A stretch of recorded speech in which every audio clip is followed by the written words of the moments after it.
Son las 9 de la mañana con 9 minutos de regreso después de ese comienzo musical de este enlace USACH de día viernes y preparados para empezar a dialogar con nuestras panelistas del día de hoy, con quienes vamos a estar tratando algunos temas de actualidad. La saludamos de inmediato, nos acompaña la concejala por Recoleta del Partido Comunista, Natalia Cuevas. ¿Cómo está, Natalia? Muy buenos días. Hola Rodrigo, muy buenos días. Hola Macarena, hola a todos. Gracias por acompañarnos. Lo mismo que a Macarena Cox. Ella es directora de comunicaciones de la Fundación Pivotes y también está con nosotros esta mañana para poder conversar. ¿Cómo estás, Macarena? Hola, muy buenos días, muchas gracias por la invitación. No, gracias a ti también por formar parte además del panel del día de hoy y poder abordar estas temáticas.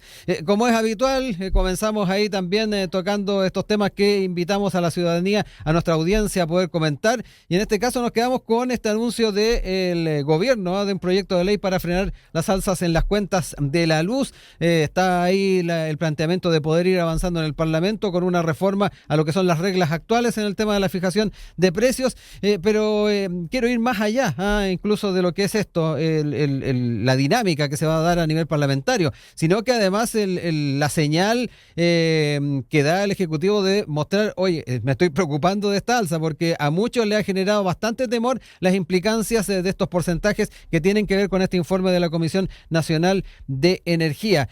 Natalia, ¿cómo has estado también observando esto? Me quedo también con el tema de cómo lo sigues también en el territorio. Me imagino que también los ciudadanos, los habitantes de Recoleta están un poquito inquietos con el tema de las alzas de la luz que se proyectan.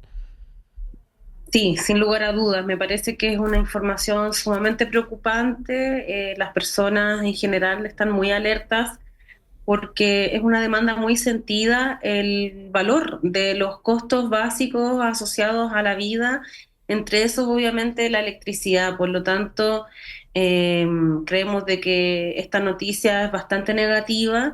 Esperamos que el gobierno pueda tomar medidas que puedan paliar esta situación, que puedan ayudar en definitiva a las familias, tal como se hizo regulando la tarifa de invierno.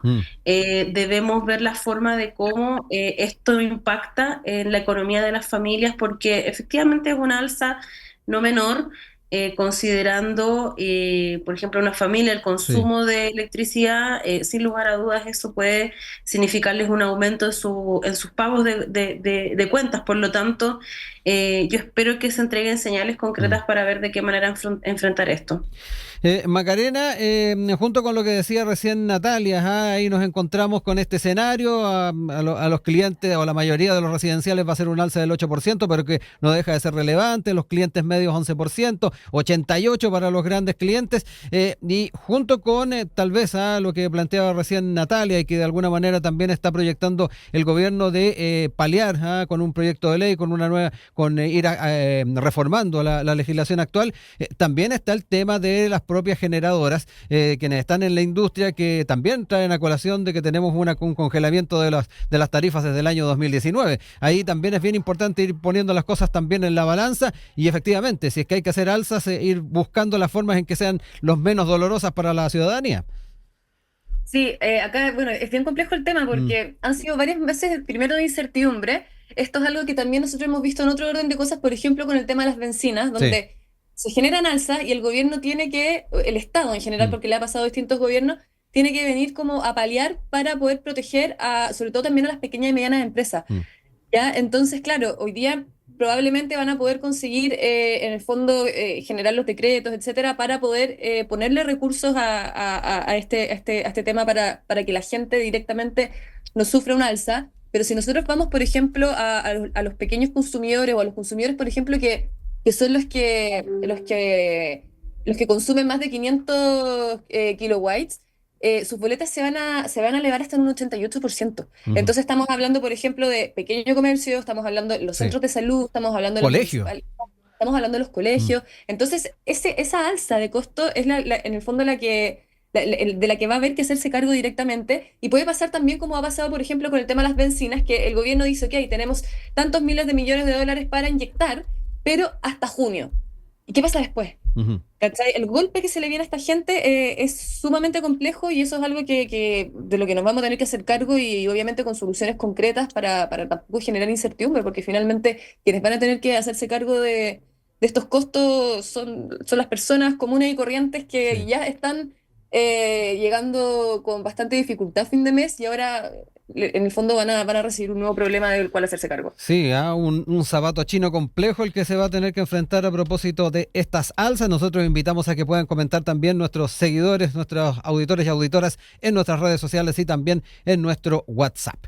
Dicho esto, nos vamos ya a los temas propuestos. Seguimos la huella a lo que es la discusión respecto a pensiones, reforma previsional y en ese sentido el tema de los porcentajes, los guarismos en torno a este 6% de cotización que se ha estado discutiendo durante estos días, sigue teniendo cambios. Recordemos que en un principio se había planteado este 1, 2, 3 por parte del Ejecutivo. En el debate surgieron propuestas desde el mundo del Partido de la Gente, de demócratas, con unos porcentajes distintos. Desde la Democracia Cristiana plantearon un 3%, un 3 en particular, y esto pareciera que ya está empezando a tener una mayor llegada, al menos desde el Ejecutivo. El ministro Mario Marcel no se cerró a la opción en la reforma de pensiones del 3 y 3. Es una alternativa válida que hemos estado mirando con interés. Es parte de lo que ha planteado entonces el que haya este 3% de fondo de solidaridad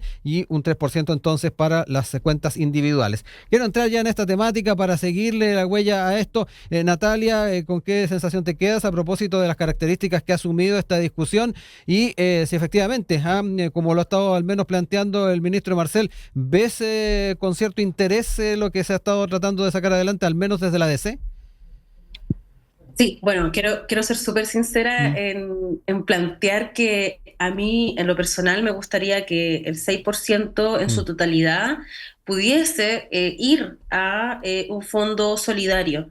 Esto porque de inmediato va a beneficiar a las y los pensionados de nuestro país. Por lo tanto, creo que el proyecto en su esencia entrega respuestas inmediatas a una situación que es urgente en Chile. Sin lugar a dudas, esto está mediado por el debate político y también creo mucho en el diálogo. Creo que es importante que las posiciones encuentren puntos de acuerdo, algo que no ha pasado en mm, Chile, por lo menos durante el año que acaba de terminar. La oposición, desde mi punto de vista, ha jugado un papel bastante nocivo en muchos momentos para poder alcanzar acuerdos que sean beneficiosos para las grandes mayorías. Por lo tanto, en ese diálogo espero de verdad que por una parte mm. no se eh, desvirtúe la esencia del proyecto de reforma a las pensiones, pero que también permita escuchar a todas las voces al interior del Congreso. Creo que me parece interesante la propuesta del 1% para medidas que también son parte de la seguridad social. O sea, si hablamos de sala cuna u otras, están dentro del componente de la seguridad. Ahora, a mí me gustaría que todo fuera para pensiones, porque ese es el tema Mm. urgente y de fondo. No obstante, sí me parece que estamos en un momento en nuestro país en donde requerimos una conversación mucho más plena. Así que veo con buenos ojos que los distintos sectores se abran para poder buscar una fórmula que sea beneficiosa para no solamente los pensionados, sino que incluso creo que este es un desafío en el clima del debate político. O sea, ¿nos ponemos a la altura Mm. o seguimos haciendo las cosas como las hemos hecho, en donde lamentablemente no ha habido mucho punto de conversación fluida entre la oposición y el gobierno en varias materias que también han sido importantes, como Mm. lo que pasó con la mesa de seguridad el año pasado, etcétera? Macarena, en tu caso, ¿cómo también estás observando lo que pareciera implica un acercamiento en ciertas posiciones? Ahí durante estos últimos días conocíamos a Alberto Undurraga, el diputado de C, presidente también de ese mismo partido, que hacía esa propuesta y pareciera que en algunos sectores ya está generando cierta coincidencia o cierto consenso. ¿Cómo lo ves? No sé también cómo analizas los puntos de vista planteados por Natalia a la hora de también dar validez a lo que fue la propuesta inicial o lo que es la propuesta del Ejecutivo de este 1, 2, 3. Sí, a ver, mira, yo creo que en general acá se percibe que el gobierno en algunas ocasiones se termina concentrando más en las políticas que son a corto plazo, más que en las repercusiones que las políticas que presenta pueden terminar generando, le pueden terminar generando a los chilenos. Ya, por ejemplo, en el caso de la reforma de pensiones, es una reforma sumamente compleja, es muy ajena a las personas porque es muy difícil de comprender. Y eso hace que en el fondo nos exija que hagamos un análisis que sea mucho más minucioso. Y obviamente tener una discusión mucho más amplia, es lo que no hemos visto, porque finalmente nos estamos concentrando en que si le queremos dar plata, por ejemplo, ¿cómo se llama? A las generaciones, ¿Mm? o si le queremos dar plata, por ejemplo, a la sala cuna, pero no nos estamos concentrando eh, en el fondo en las repercusiones que puede generar a largo plazo en los chilenos esta reforma. Y acá nosotros en Pivotes, por ejemplo, estuvimos trabajando con Elisa Cabezón, que es la directora de Evidencia, en varios estudios para poder conectarlos con la ciudadanía, porque me parece importante que la gente entienda de qué se trata el componente de solidaridad. Y bueno, en el fondo para la gente que nos está escuchando, a mí me gustaría darles como, por ejemplo, un ejemplo para que puedan, en el fondo, proyectar lo que significa esta reforma, ¿ya? Porque mira, el gobierno primero obviamente anunció las indicaciones de la reforma de pensiones. El 6% extra de tu cotización se va a dividir, ¿ya? El 2% se Ujú. va a ir a tu cuenta y el 4% restante se va a ir a un fondo solidario para mejorar las actuales pensiones, ¿ya? Hasta ahí todo bien. El tema es cuánto te beneficia o te perjudica esta decisión a largo plazo, ¿ya? Entonces, un ejemplo muy concreto. Una persona que entra a trabajar con 25 años en el 2024, ¿ya? Pongamos que recibe un sueldo líquido que Ujú. el promedio nacional es de 890.000 pesos aprox, ¿ya? Eh, Tiene un aumento anual este sueldo líquido de un 2,1%, que es lo que tomamos este cálculo porque en el fondo es lo que ha crecido en los últimos 5 años, ¿ya? Y pongamos que cotiza por 30 años, ¿ya? Entonces, el total de esto significa que el 16% de su cotización va a ir a su cuenta, ¿ya? Entonces, cuando él reciba a sus 65 años la pensión, van a haber tres escenarios. El más pesimista es que en caso que hayamos crecido poco, es que vendría a recibir 760.000 pesos mensuales, Ujú. ¿ya? Es un aproximado. Ya, en un escenario central, superaría el 1.000.000 de pesos. Y en el caso más optimista, que es que hayamos crecido bien, que él Ujú. no haya tenido en el fondo cesantías, etcétera, podría superar el 1.200.000 pesos. ¿Ya? Pero ojo, que si su sueldo crece un 2% anual durante su vida laboral en los últimos 10 años, va a recibir 1.800.000 pesos. O sea, en un escenario optimista, recibiría el 68% de su sueldo actual. Ujú. ¿Ya? El problema es que ahora el escenario cambia radicalmente porque de ese total hay un 4% que ya no va a ir a su cuenta, sino que va a ir a solidaridad. Entonces, ¿cómo le habría ido a este trabajador si parte de su cotización, que en el fondo que va a ir a la solidaridad, cómo la recibiría en sus pensiones futuras? ¿Ya? Porque en el fondo, en el mejor escenario, tendría una pensión equivalente al 68% de su último sueldo. Entonces, la pregunta es, ¿hay espacio para que se sacrifique un 4% de la cotización para la solidaridad actual?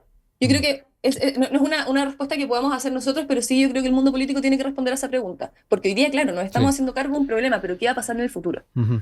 Natalia, ahí te doy la palabra. Varios puntos también nos planteaba Macarena respecto también a las implicancias que eventualmente podría tener la propuesta del Ejecutivo. Sí, bueno, yo creo firmemente de que la capitalización individual es un sistema que no funcionó. Es un sistema que incluso no responsabiliza a los distintos agentes del Estado en un tema tan importante como las pensiones. Creo que en rigor la responsabilidad de los empleadores y también del Estado, que en todo caso ha existido desde el 2008, que el Estado se está haciendo cargo de la gran mayoría de las pensiones en nuestro país, ni siquiera son las AFP. Por lo tanto, en ese ámbito creo que es muy importante revisar las experiencias internacionales en función de el Fondo Solidario y cómo impacta de manera directa, porque de lo contrario, si seguimos bajo un modelo de capitalización individual, sí, y con ajustes al sistema, sí, puede que logremos mejorar las pensiones, pero en un marco de tiempo que ya no nos podemos permitir extender.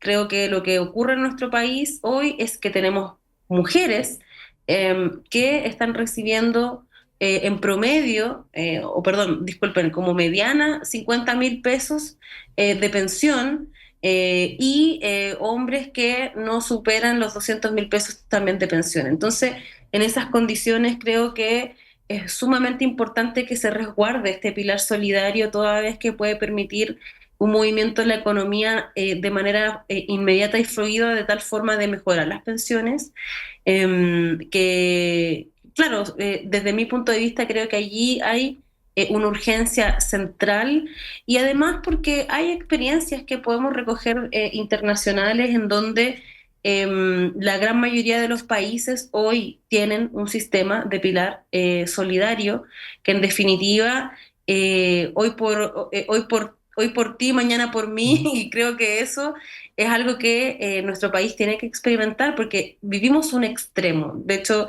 yo me quedo mucho con las palabras que ha planteado el Ejecutivo en esa línea. Somos un país sumamente extremista respecto de nuestro sistema de pensiones, y tenemos que buscar darle un poquito más de centro. Y creo que las distintas fórmulas que se están estudiando, yo me abro Mm. más allá de mi Sí. opinión base, que creo que hubiese sido importante mantener el 6% para un fondo común. No obstante, yo creo que Chile necesita conversar más y en ese ámbito creo que está bien abrir las distintas opciones, y en función de que también se cumplan con muy buen tiempo los trámites legislativos. O sea, yo Mm. espero que esto se zanje lo antes posible. Sé que hay urgencia, debiese salir este mes de la Cámara de Diputados, pero yo espero que la tramitación pueda tener la celeridad, pero también todos los puntos de vista, de tal manera de que salga un buen proyecto y no desdibujado. Ujú. Macarena, ya para ir cerrando también el tema, te dejo ahí la palabra. Sí, bueno, hay países, por ejemplo, como España, que han hecho esto del hoy por ti, mañana por mí, que hoy día están justamente con ese problema, porque hoy día los jóvenes están teniendo menos hijos y están en el fondo haciendo nuevos llamados para poder importar trabajadores, para poder tener en el fondo mayor cobertura, para poder pagar las actuales pensiones. Entonces, de hecho, ellos también estuvieron revisando el sistema de AFP chileno para ver cómo poder dar un giro en sus pensiones. Pero acá, por ejemplo, o sea, yo creo que la crítica más importante en el fondo ha sido como la falta de espacio para que también el Congreso escuche las opiniones diversas sobre la propuesta. Y esto a mí me parece que es crucial porque, especialmente en un contexto donde muchos prefieren, por ejemplo, que sus aportes se dirijan a capitalización individual, ya que de hecho es una preferencia que el gobierno no debería ignorar, porque, o sea, si uno revisa, por ejemplo, las encuestas, la gente prefiere ponerle más plata a su pilar de capitalización individual para que en el fondo puedan meter su plata en sus ahorros y en el fondo esa plata quede para ellos. Y eso obviamente también se incrementaría después. Y también en el fondo se ha subrayado mucho la necesidad de que haya un análisis más detallado del proyecto, que va más allá de la simple subida de los puntos y de cómo se van a distribuir. Eso es súper importante que Mm. se aclare para que se pueda discutir en profundidad. Y además, por ejemplo, el tema de debatir también en profundidad otros temas como, por ejemplo, la licitación de los afiliados, las nuevas institucionalidades públicas que se van a crear, qué va a pasar con las actuales AFP, porque se percibe que el gobierno en ocasiones, como decía anteriormente, se concentra mucho más en las políticas de corto plazo y no ve las repercusiones que estas políticas de corto plazo pueden generar a largo plazo. ¿Ya? Entonces, aunque el aumento directo a las personas actuales puede ser popular, no debería comprometer en el fondo la protección de las futuras generaciones que ya están trabajando. Entonces me parece que hay que enfatizar en la importancia de que el sistema no solo mejore las pensiones, sino que también sea sustentable en el tiempo. En Pivote estamos trabajando en varios estudios que vamos a estar sacando en los próximos días y estamos totalmente abiertos para compartirlos tanto con el gobierno como los parlamentarios para ser parte de la discusión. Son las 9:28. A Natalia, a Macarena le vamos a pedir que se queden ahí con nosotros. Vamos a escuchar un poco de música y ya volveremos para seguir tratando otros temas. 9 de la mañana con 32 minutos de regreso junto a usted. El día de hoy, Macarena Cox, directora de comunicaciones de Pivotes, también con la concejala de Recoleta, militante del Partido Comunista, Natalia Cuevas, tocando distintos temas de actualidad. Y nos quedamos con los temas vinculados a las reuniones en la casa de Pablo Salaquet. Recordemos que en estos días, sin ir más lejos, en Contraloría ofició a seis ministerios digo, por reuniones de secretarios de Estado con el ex edil. Sin ir más lejos, fueron oficiados los ministerios de Trabajo, Interior, Agricultura, Relaciones Exteriores, Economía y Medio Ambiente. Es lo que al menos desde la institucionalidad se ha estado revisando. Sin embargo, también desde el mundo parlamentario se está siguiendo con atención el caso, y en ese sentido hay parlamentarios que acusan contradicción en las versiones de los ministros Grau y Rojas en lo que tiene que ver con la reunión en la casa de Salaquet. Es parte entonces de lo que se ha estado planteando y que queremos empezar a analizar junto a nuestro panel del día de hoy. Esto por los alcances que está también teniendo esta polémica, y particularmente por en el fondo la señal que se da en torno a la figura del lobby finalmente. Macarena, parto contigo ahora para ir revisando entonces los alcances de este tema, y no sé cómo lo has estado siguiendo tú, particularmente también estas aprehensiones que han planteado desde algunos sectores políticos respecto a las versiones que han dado los propios involucrados. Sí, a mí me pasa que yo creo que lo primero es que nosotros no podemos discutir el conversar, ¿ya? Yo creo que hace ya un par de años el Frente Amplio instaló mucho la idea del tema del lobby, con justa razón, obviamente, porque nosotros ya sabíamos que habían en el fondo algunos parlamentarios que estaban discutiendo por debajo ciertas leyes y después llegaban con la minuta hecha, obviamente, a discutir el proyecto de ley, pero estamos como demonizando lo que es el conversar, lo que es discutir las ideas, ¿ya? Y eso en el fondo ha llevado a que ya muchos parlamentarios, muchas autoridades, incluso de gobierno, lo estén haciendo escondido. Pero por otro lado, también hay excusas que son impresentables, o sea, y hablan también de mucha falta de profesionalismo. Yo creo que Maisa Rojas diga que no sabía que Pablo Salaquet es lobista, habla de un error gravísimo, ¿ya? Pero sí, obviamente también tenemos que tener claro que las autoridades deberían tener un estándar para no desdibujar finalmente lo que nosotros entendemos por lobby. Y en eso yo creo que hay un vacío legal que hay que perfeccionar en la ley, que tiene que ver directamente también con la modernización del Estado, porque en el fondo una reunión en una casa hoy día no figura como parte de una solicitud formal de lobby, ¿ya? Pero sí es una forma de vulnerar la ley. Entonces, o nos tenemos que hacer la pregunta al menos si es una forma de vulnerar la ley. Porque lo mismo ocurre, por ejemplo, con los lobistas de las reuniones de pasión en el Congreso. Muchas veces uno se cruza con los congresistas y uno les dice, oye, ojo, tengo esta minuta, no sé qué. Y son conversaciones de pasillo. Pero en el fondo no estamos hablando de ilegalidades, pero si queremos tener mayor transparencia, tenemos que partir por perfeccionar la ley. Nosotros, por ejemplo, desde Pivotes, que somos un centro de incidencia, nosotros tenemos otra forma de incidir en el debate. Por ejemplo, ayer mismo nosotros hicimos una reunión bien grande para poder presentar las 4 crisis que nosotros estamos identificando, que son la modernización del Estado, que nosotros creemos que hoy día está capturado por la clase política, la educación rezagada, que hoy día en el fondo pasan y pasan los gobiernos. O sea, en los últimos 20 años hemos tenido 17 ministros de educación y hoy día nadie ha sido capaz de hacerse cargo del problema de la educación pública.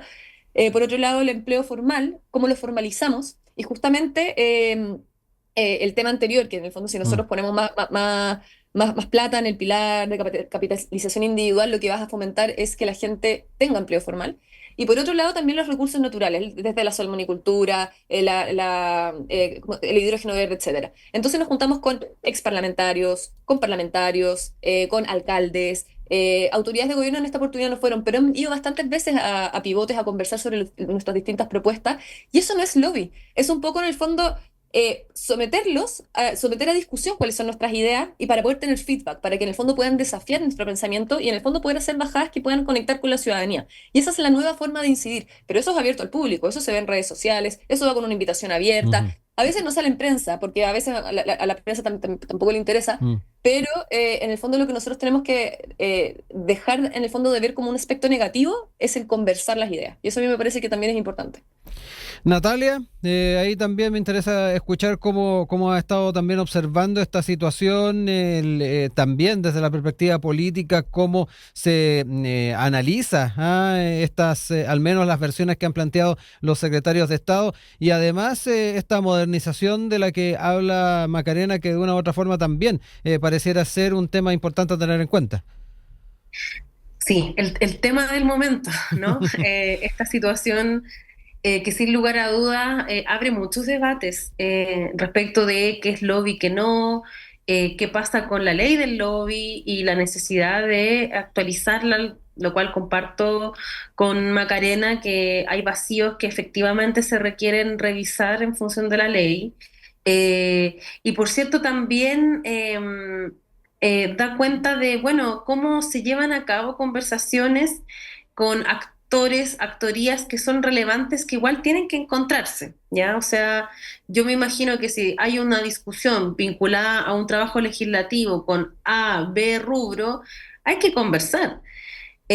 Ahora, yo entiendo que todas estas conversaciones no se dan en tanto un ámbito personal.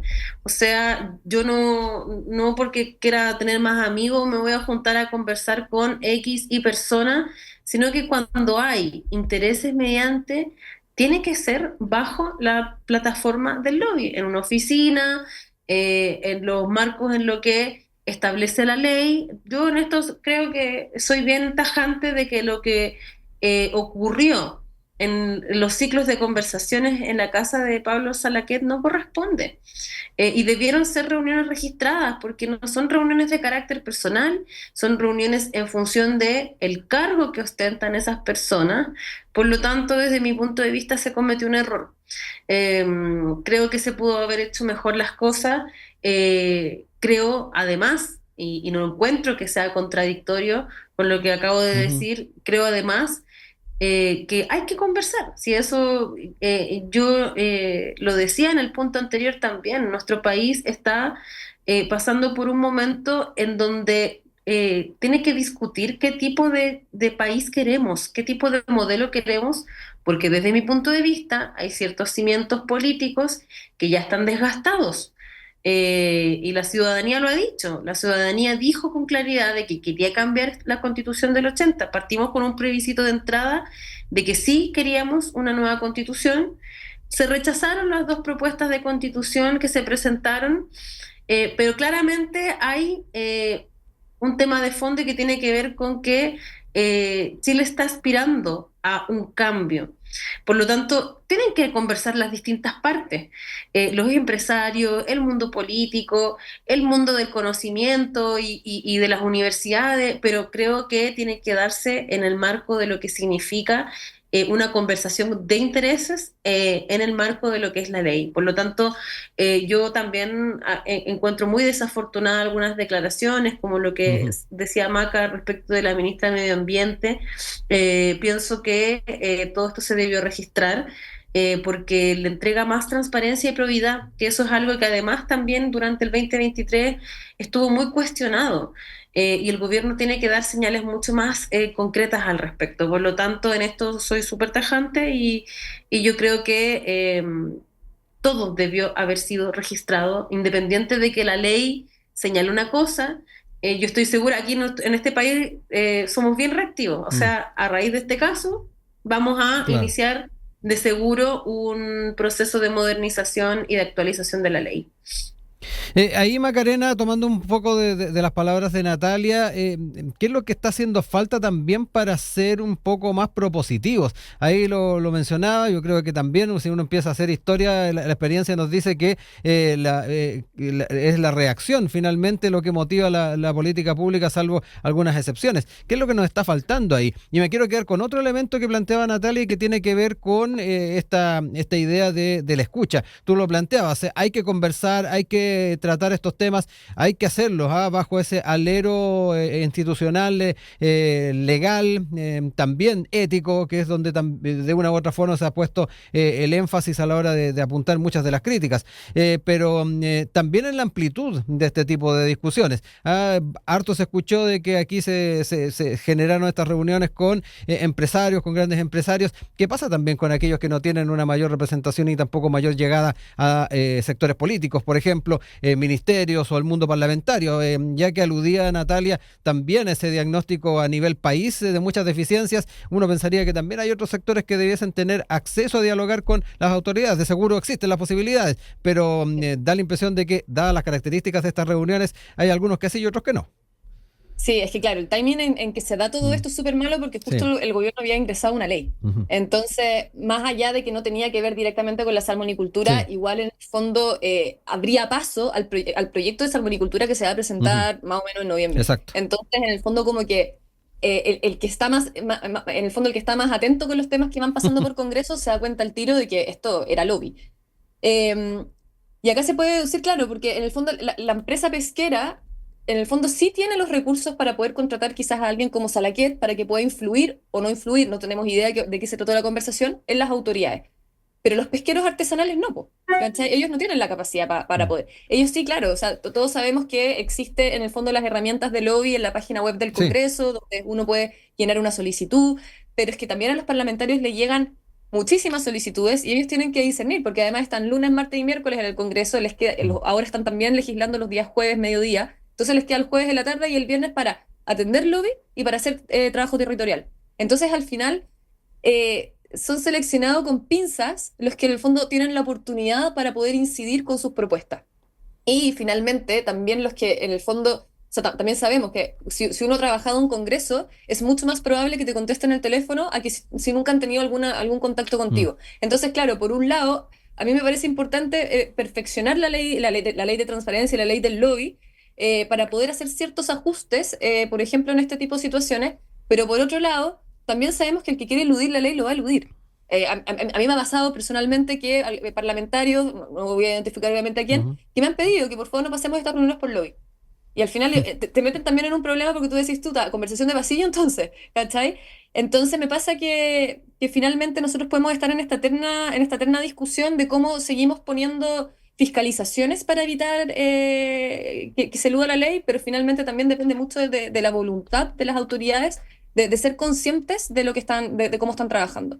Y por eso también es importante el tema de dejar de, lo que decía antes, de dejar de ver como algo negativo el debatir, el discutir las ideas, de que si un ministro va a un centro de estudio que quizás está ligado a una tendencia política distinta, no sea un tema, no sea un problema, porque nosotros tenemos también que empezar a aprender a discutir y a debatir con gente que piensa ideológicamente distinto a nosotros, porque finalmente son ellos los que van a desafiar tu forma de pensar y los que van a terminar enriqueciendo tu debate.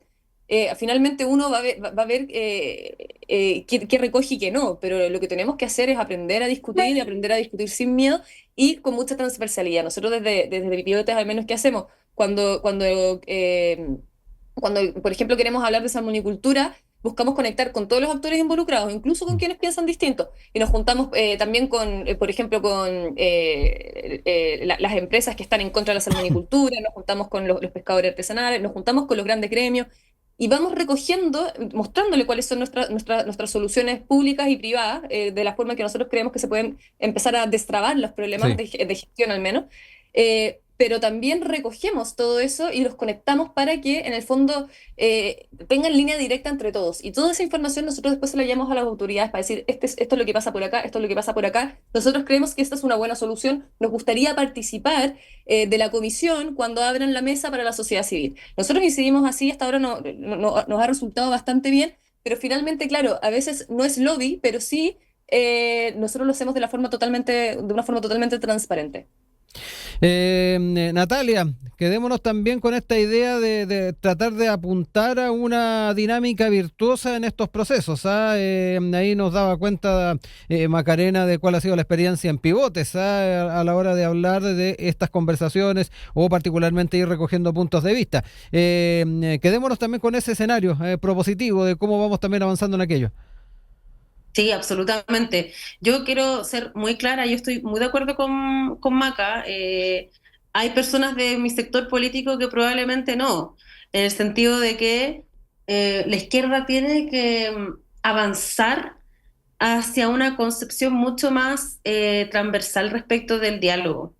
Porque alguien puede decir, es que no tenemos nada que hablar con los Mm. empresarios. No, claro que hay que hacerlo, claro que hay que hacerlo, y en eso yo comparto que tenemos que buscar todos los mecanismos que nos permitan establecer soluciones, porque insisto, estamos en un ciclo político que va a requerir de parte de las autoridades bastante capacidad de diálogo para ver de qué forma enfrentamos una crisis de modelo desde mi punto de vista. Tenemos mejores condiciones hoy por hoy en el ámbito económico, nos vamos recuperando, pero sin lugar a dudas hay demasiados temas pendientes respecto de modelo económico, modelo, a propósito también de modelo extractivista, lo que pasó con el mismo acuerdo Codelco-SQM, que podemos en algún minuto también profundizar, que claro, genera distintos ruidos en distintos sectores, incluyendo mi sector político, pero creo que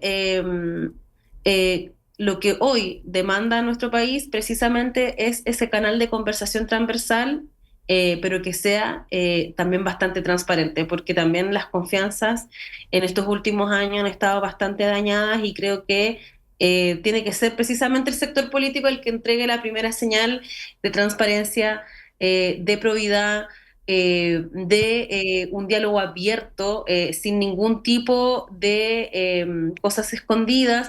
Ya no quiero hablar de cocina porque es un concepto demasiado manoseado, pero sí creo que es muy, muy importante que nos sentemos a conversar sobre qué modelo económico queremos, sobre qué reforma a las pensiones queremos y otro tipo de materias que sean importantes para el país. Para ir cerrando, última vuelta de comentarios. Macarena, esto me remite mucho a lo que es el ADN de la política, de vuelta a la democracia, el modo en que se trataba de llevar adelante muchas de las conversaciones, de las negociaciones, y en contrapartida lo que en un momento fue un diagnóstico de sectores políticos que actualmente están en el Ejecutivo. Y ahí es donde uno empieza a pensar cuán fuertes son esos usos y costumbres que finalmente algunos se ven cooptados.